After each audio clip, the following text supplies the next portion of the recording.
We are extremely concerned about the fact that the Minister of DOPT, Shri Jitendra Singh, has repeatedly misled the Parliament and also made incorrect statements on the floor of the House regarding very important anti-corruption legislations in the last 1 year. The Whistleblowers Protection Law was passed by the Parliament in the year 2014. However, it hasn't been operationalized by the government till date. Instead, amendments to dilute the bill were introduced in Parliament without any public consultations.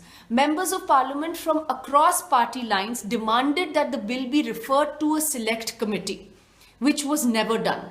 However, on the floor of the House, Dr. Jitendra Singh said that the bill had in fact been sent to a select committee.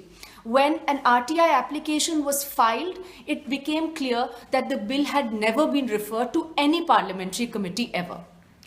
The Lokpal law was passed by the Parliament in the year 2013. Not a single Lokpal has been appointed so far because there is no recognized leader of opposition.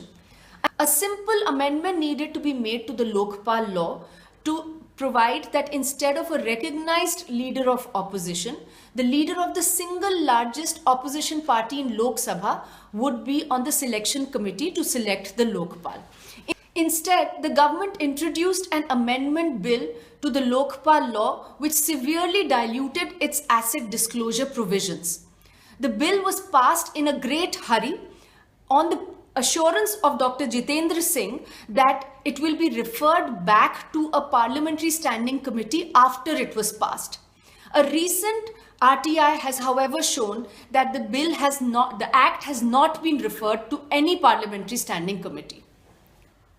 Another important element of an anti-corruption framework was the grievance redress law. A bill was introduced in the year 2011 in Parliament to bring in place a legislation to redress grievances of people in a time-bound manner. Unfortunately, with the dissolution of the Lok Sabha in 2014, the bill lapsed. The bill had the support of all political parties, including the Bharatiya Janata Party.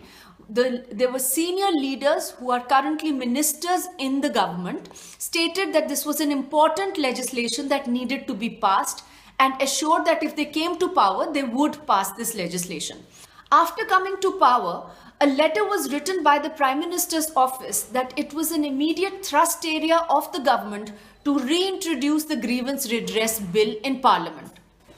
However, in response to a parliamentary question in the year 2016, the concerned minister stated on the floor of the House that instead of bringing in a legislation, a scheme to redress grievances of citizens 2015 had been prepared. When an RTI application was filed to access a copy of the said scheme, the response of the concerned ministry was that the scheme was still under consideration and therefore a copy could not even be shared with citizens. These kinds of factually incorrect and misleading statements are a matter of great concern.